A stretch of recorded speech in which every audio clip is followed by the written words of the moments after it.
Well, good evening, everybody. Thanks for joining us here on the ice. Brought to you by Dokes Book Fuels, Case Financial Group, Toby Hockey, and of course our friends at Pilot Mountain Hockey Academy. No Wayne's World tonight. Wayne's on assignment. That's totally fine. We've got Brad Platt coming in, the U18 female coach. We're going to talk to him first with regards to the April plans of 2022. There is some games still played, as well as development camp dates that we can discuss with regards to recruiting for the upcoming season. In part two, we're going to have Jeff Dzikowicz join us from Manitoba Ball Hockey. We're going to talk about some registration and some upcoming tournaments that will happen in Winnipeg, considering they were canceled last year. We look forward to seeing the Junior Nationals here in Winnipeg, July 28th to 31st. So please welcome first Brad Platt from the Pilot Mountain Hockey Academy, U18 female squad.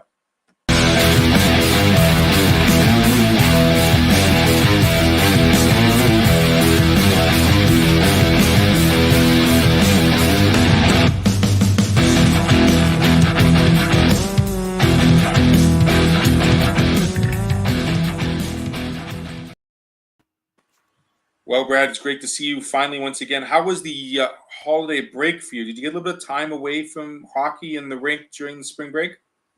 Yeah, it was a good little break. I had time away from hockey. I didn't have time away from the rink as our town puts on a really big bonspiel. It's a fundraiser for the arena. So we put curling ice in the skating arena and have a big bonspiel, about 50 teams or so, and actually put three teams, academy teams, in the junior bonspiel. So we gave the kids a bit of a lesson on how to curl the night before and threw them out there, and they actually did pretty good. The old boys beat the young kids, though. That's got to still happen, though, right?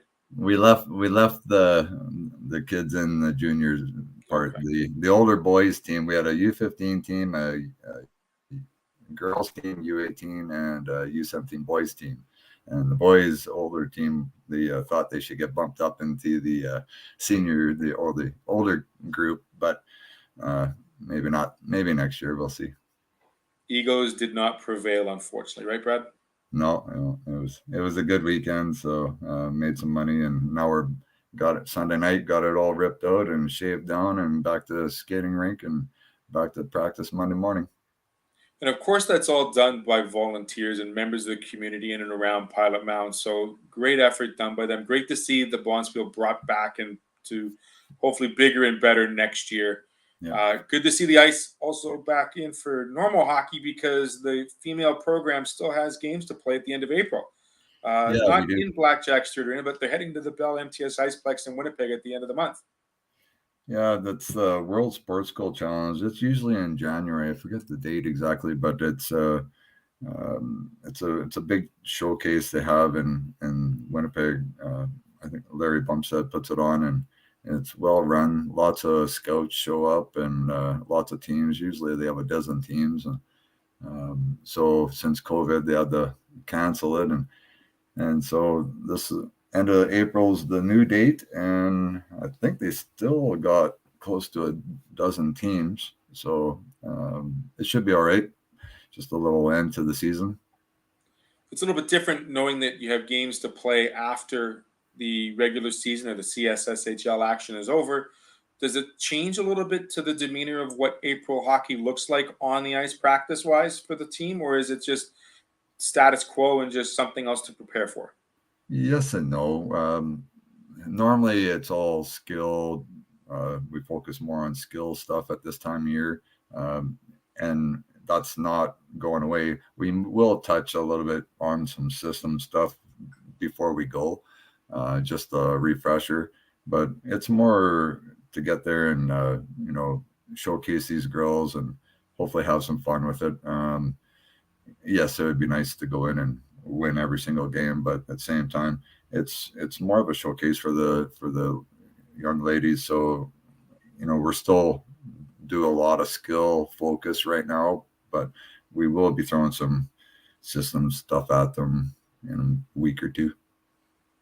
Is it different, Brad, when you look at the idea of mentioning the word showcase or skill camp per se, and it's not just one player, but it's the team aspect? Do you find that the players play a little bit more loose after a regular season, looking to maybe provide that scout with the individual talent they possess and maybe, break out of their shell a little bit. So you might see something you may not have seen over the course of the year. Yeah, and I'll probably, that's a good point. I'm going to focus on making sure they know that point too. Like, just go in and have fun,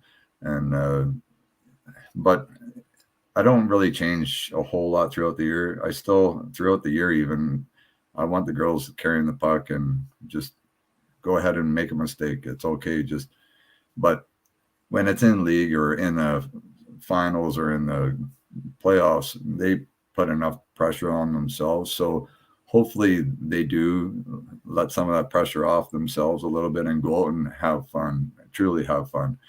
But you tell them to have fun every game, but they still put lots of pressure on themselves. So it's hard to talk them out of that. Absolutely. Just one quick word before we get to part number 2 of our discussion today. What was the 1 or 2 things you noticed, Brad, especially through the course of this season, that the team and maybe the players themselves really improved on from start to finish? Oh, there's quite a few things there. I think just the team play, working with one another, you know, a little bit not individual, but just blinders on and focused a little bit too much on getting down the ice or not wanting to make that mistake. And throughout the year, then they started believing that okay, it is okay to make a mistake. Just go out there and work hard, and next thing you know, they're making some good passes and some really good team plays. So I think that was the most improvement I saw. Excellent. And of course, you're going to be seeing hopefully some new skaters to the program and some potential new skaters to the program this month as well. It's Mhm. kind of the same format as previous years. There's a development camp weekend, April 23rd and 24th. That's 4 ice times with a full day of events for the females only, because this is one weekend dedicated strictly to the female program. But then there are Wednesdays, the 20th, the 27th of April, as well as May 4th, that's dedicated to a Wednesday skate. Give us a bit of what's going to happen on the weekends, per se, for the female program, the 23rd and 24th. So that weekend, I'm hoping to get most of the girls in that weekend. So we'll practice in the morning. I think it was around 10:30 on the Saturday, and then have a little break and maybe a lunch and maybe a little talk, and then have a inter squad or a scrimmage. Hope to get a school visit in there too. Haven't quite got that confirmed yet, but I'm sure we can make that work. And then the same kind of thing for the Sunday, depending on where everybody lives and how far everybody's got to drive.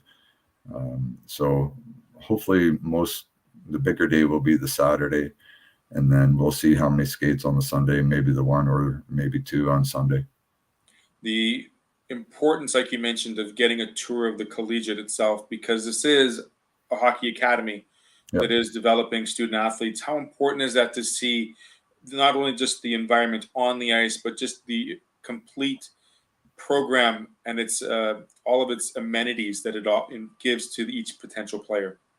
Yeah, I think it's really important. We can talk about it as much as you want until you actually see it and actually have a conversation with maybe one of the teachers or the principal or whoever it may be. We got a really good staff here at the school, and a lot of younger teachers, and they all really do care. And so be nice to have that little introduction and a walkthrough of, yep, it's a simple school, but you're not going to get lost in it, but it's homey, and that's what kids love about it. We've had kids from Seattle and Philadelphia and big centers that come here and just don't want to leave. It definitely is more on a one-on-one basis compared to getting lost amongst metropolises Yep. that they potentially would have come from. Like you said, Philadelphia, larger towns, even like Winnipeg, per se. I mean, there's a lot of people, but you really get to know who your players are, who the community is, and how tight-knit everybody is within Pilot Mountain and the surrounding areas. How important is that for the focus of these players and potentially to find their new home in Pilot Mountain for 1, 2, 3 years? and truly dedicate themselves to developing as not only an athlete but also the student athlete? Yeah, like I don't know. It's hard for me to answer that because I was born and raised here. I grew up in that school and lived away for 20 years and come back, and now I'm trying to convince everybody. I just let them, figure it out for themselves, and it doesn't take long for these kids to mold and gel right into the community and be part of the community with all the involvement we want in the school and outside of the school and at the rink. We want these kids to play school sports. We want them to get involved, and sometimes we have to push them a little bit to do that. But sometimes they're out of their comfort zone. But it's a little change for some of these kids because they can't hide in the back of the like.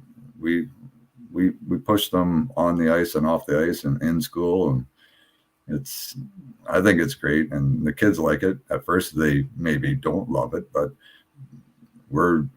all these kids are ready for university or college when they leave here. I guarantee you. And that's one of the major priorities of the hockey academy itself, is to prepare them for that next level, both on the ice and off the ice.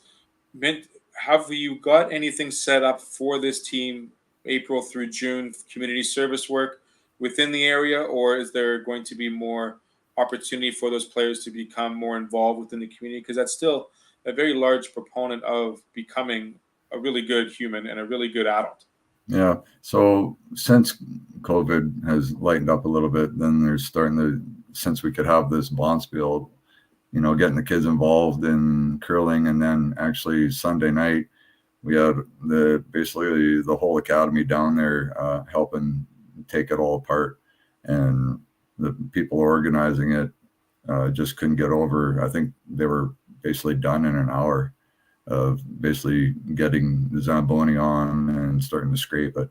So amazing. There's a lot of rocks out on the ice, and so yeah, they really appreciated that. So I don't know. I'm sure there's more things. Can't say off the top of my head, but there's more throughout the winter, like breakfast with Santas and stuff like that. We do have a community auction in June, but I don't know the exact date. It might be after grad, so not too many might be around for that. So we'll see. I'm sure there'll be stuff that we could get them out in the community and doing stuff. Brad, since you've been a part of the town over your entire life, basically, except for the 20 years you left, what has changed mostly about bringing the academy to Pilot Mound, and how have the new buildings started to develop? I know we saw Blackjack Student for the last several years, brand new dorms. How are they looking so far? They look fantastic. Like, that's a big building that's getting put up there. And everybody, even at the Bonspiel, is starting to talk to people that have been away for so many years, and they are coming in and seeing all this. Everybody's just floored by the amount of work that the whole community has done, and all the volunteers, like the rink itself, that it's almost done. Like the movie theater, the curling ice, the skating rink, the library. Yeah, people are quite amazed with it all. And we're proud of it too. But it's nice to hear those outsiders or those people that have been away for 10, 20 years and coming back to town, and they just can't get over everything that's going on. It is quite amazing when you think about it. In perspective to the sports complex at Blackjack Stewart Arena, how big is that dorm building? Is it roughly the same size? I haven't seen it in person yet, but I've seen the aerial shots, and it's immense. And it's going to take care of a lot of those kids. Yeah, it's about the size of the co-op across the street, but double, or it's got another level to it. Maybe not quite that big, don't get me wrong, but it's basically that whole parking lot. If you can remember how big the parking lot in front of the trailers were, yeah, it's that whole footprint. Wow. Yeah, there's not very much room for parking in front of it. So there's no parking along the highway there, right? They're going to have to find alternative parking. Well, right now we're parking along the side, but there will be probably enough room for one vehicle to pull up in front of those dorms, like one vehicle side by side. But before, you could we could drive the bus in there and turn around and drop kids off. So yeah, it's massive and 2 stories. So hopefully this wind that we're supposed to be getting here doesn't blow all the shingles off the roof. So the shingles are on. That's a good thing. And we just got to get Shingles- worried. Got to get the guts figured out now. Shingles are on, the windows are in, the fascia is done. Yeah, I don't know what the next step is, but they've got quite a few people that are working on it every day, and I think they're moving along pretty good. So it'll be exciting to see the finished result. That's for sure. Absolutely. And as we continue, as we complete this part of the episode of On the Ice, I want to thank you, Brad, very much for joining me today. Good luck in these upcoming weeks ahead. I know April's not usually a busy month, but this year it is. I mean, you've got the development camps and you have the showcase at the end of the month. So good luck with that. Maybe we'll see you in Winnipeg. Actually, I should add one more thing there, Theo. I was just talking. We're talking about the camp date. We are still bringing kids in that can't make that weekend. Whenever we still practice at 4:00 every day. So, just a little shout out if kids are interested, you don't have to make it that weekend. You can come for a regular practice time too. So just contact us on our website and we can get that all figured out. Sorry for Absolutely, buttoning up. PilotMountainHockeyAcademy.com. You'll just hit the contact or contact Ginger or Rod or even Brad himself. Really appreciate mentioning that, Brad, because if you can't make it for that weekend, by all means, come out for a skate and check out the facility. It's absolutely amazing. Brad, I'll let you go. Thank you so much, and try to enjoy the next couple of days. Is that an understatement? Well, yeah, hopefully. Thanks, Theo. You stay safe too. Stay inside. Will do. We'll be right back with Jeff Dzikowicz from Manitoba Ball Hockey right after this. Stay with us on the ice.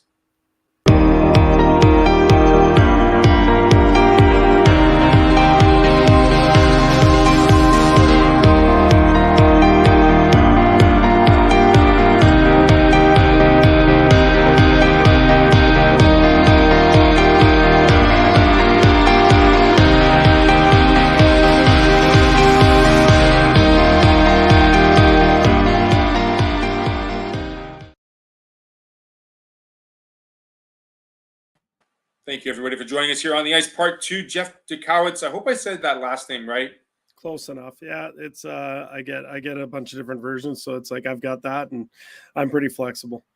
I'm pretty flexible with my last name too. It's all over the map as well. But appreciate the time, Jeff, to take care because we've got some important information to discuss. First and foremost, let's talk about the registration deadlines that have been changed a little bit. Give us the update on those for the little ones as well as the adults. Yeah, well, we pushed till Monday morning for the youth. We pushed the registration deadline.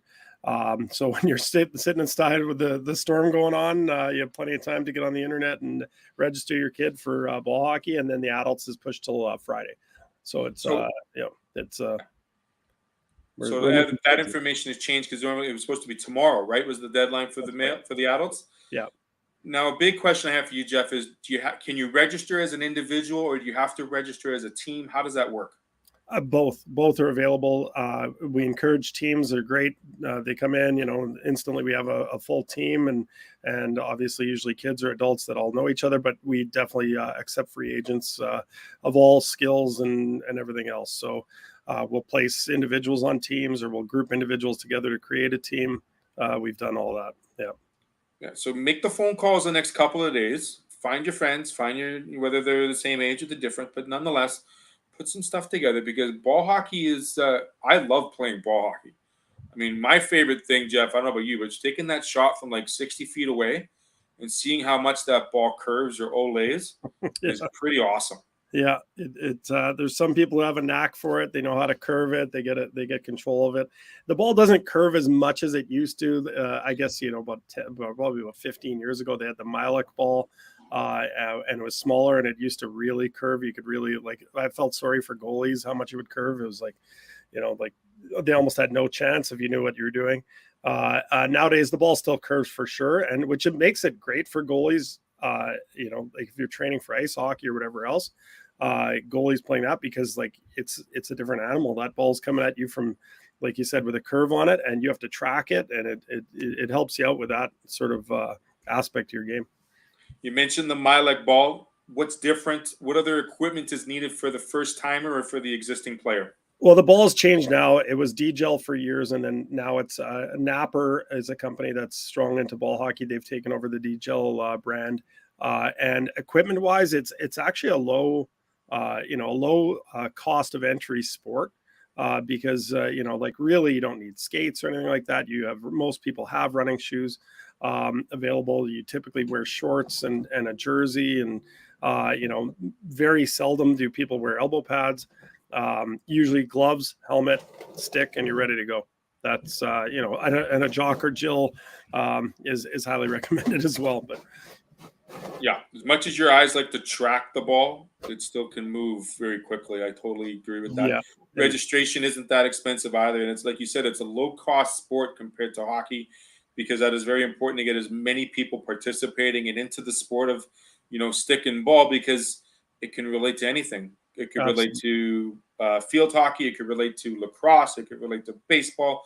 You name it. It's one of those cross-training sports that can develop other skills to, lend itself to other sports as well. Oh, absolutely. Like we see huge crossover, of course, with ice hockey. So we get tons of high-end ice hockey players that they love it in the off season because it's like something slightly different, than hockey. Obviously you're running, builds up their stamina, their hand-eye, their speed, because like there's no cruising in ball hockey, there's no coasting on your blades and all that stuff. So they like it. It's like a great off-season training, but it's it's something a little bit different. They play with their buddies. It's not as it's a little bit different. So we get tons of AAA Western Hockey League kids, that stuff.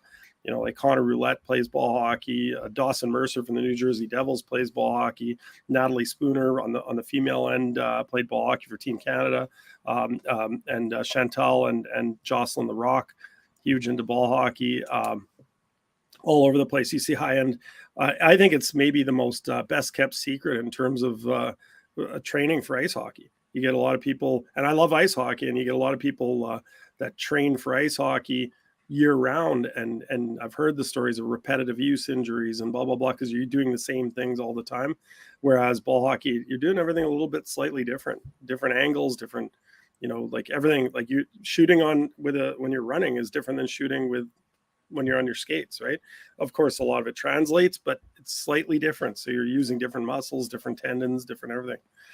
I'm definitely one that enjoys the coasting aspect of the skate, not going to lie, but I do like the fact that it's not just one line per team. It's usually a couple of lines of players, but also if you're a fan of NCAA basketball, it's 2 halves, correct? Not 3 periods? They are changing it. But locally, we'll probably stick with the 2 halves. At sort of the national level, they're aiming to go with the 312s basically is what they're aiming for the higher end competition. At Worlds, it's 320s. So it's they are going to the 3-period format. You hear arguments for and against and all that stuff. It probably does make sense to translate it or to make it more in line with ice hockey and everything else what people are used to. And there's arguments to be made about changing ends and things like that. So for sure. I also want to mention that all the officials there are also properly trained in NBHA official certification. So it's not like someone just, they are volunteering, they are getting paid, I believe, but it's not just someone coming off the street to organize and make. This is all a very well-run, well-funded, and well-put-together program by yourself, Jeff. So right. I do want to make mention of that. Yeah, we put a lot from the Canadian Ball Hockey Association and right down to all the provinces, the Manitoba Ball Hockey Association. One of the sort of key things that in any hockey, we've all seen it, is like officiating. Everybody blames the officials, right? And all that stuff. And we know that a big core part of the product of ball hockey is that you have to have good officials. So we actually, it got rescheduled. It was supposed to be tonight, was the officials clinic for new officials and older officials for rule updates and everything where they get certified.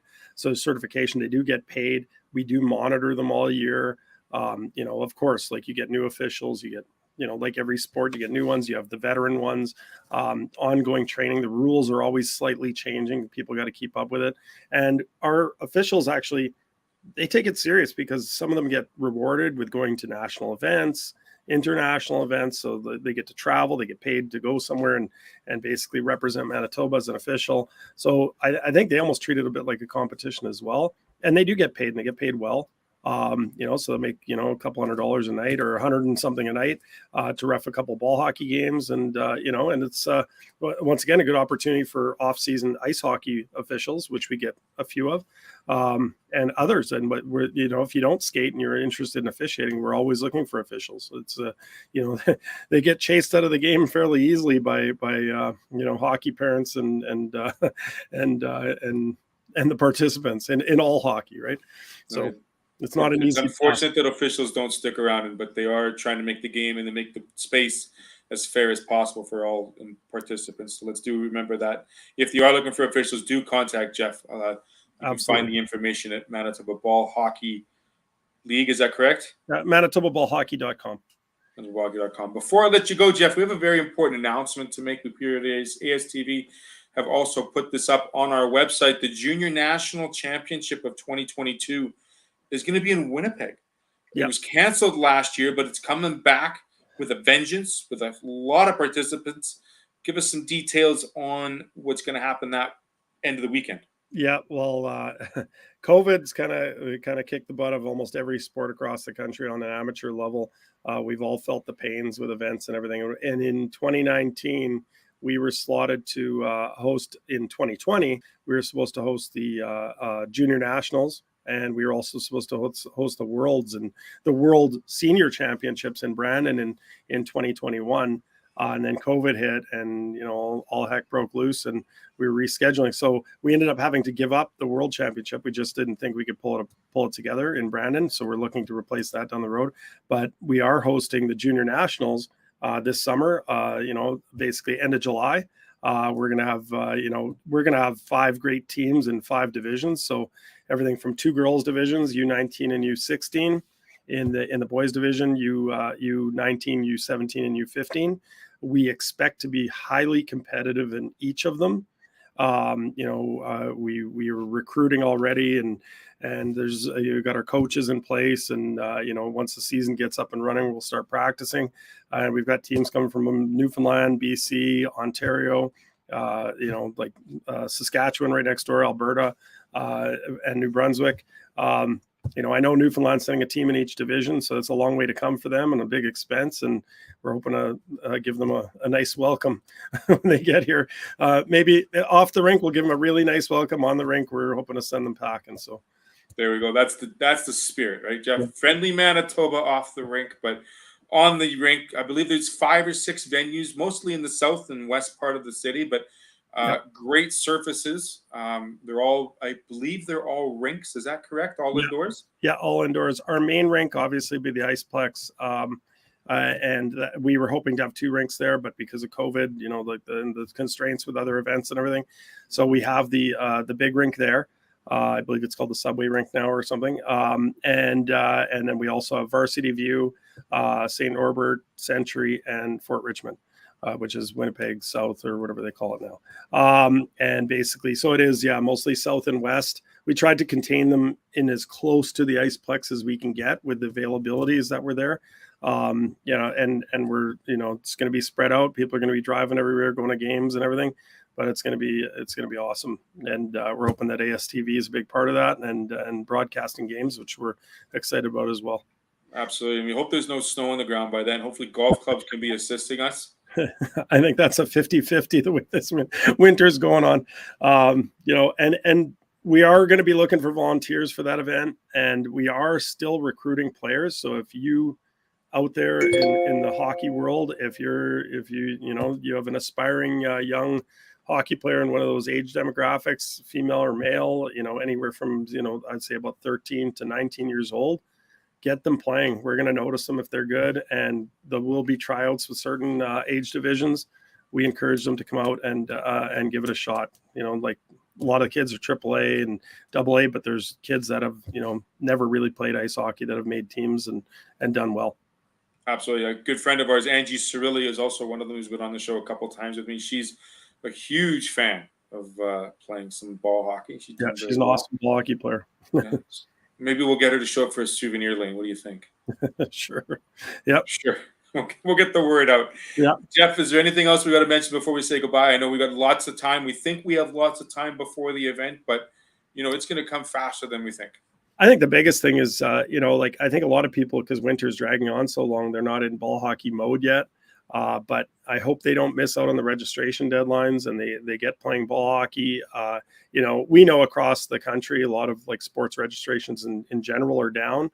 But there's plenty of time. Like I said, a low cost entry sport, lots of fun, lots of opportunity. I personally wasn't a high level ice hockey player, and I've traveled the world with ball hockey, both playing, coaching, general manager, you name it. And I've been all over the world with it. So it's a great opportunity for kids to get involved in everything. And I will say a shout out. We had a lot of kids that were selected to Team Canada that were supposed to go to the World Championships in Zelina, Slovakia.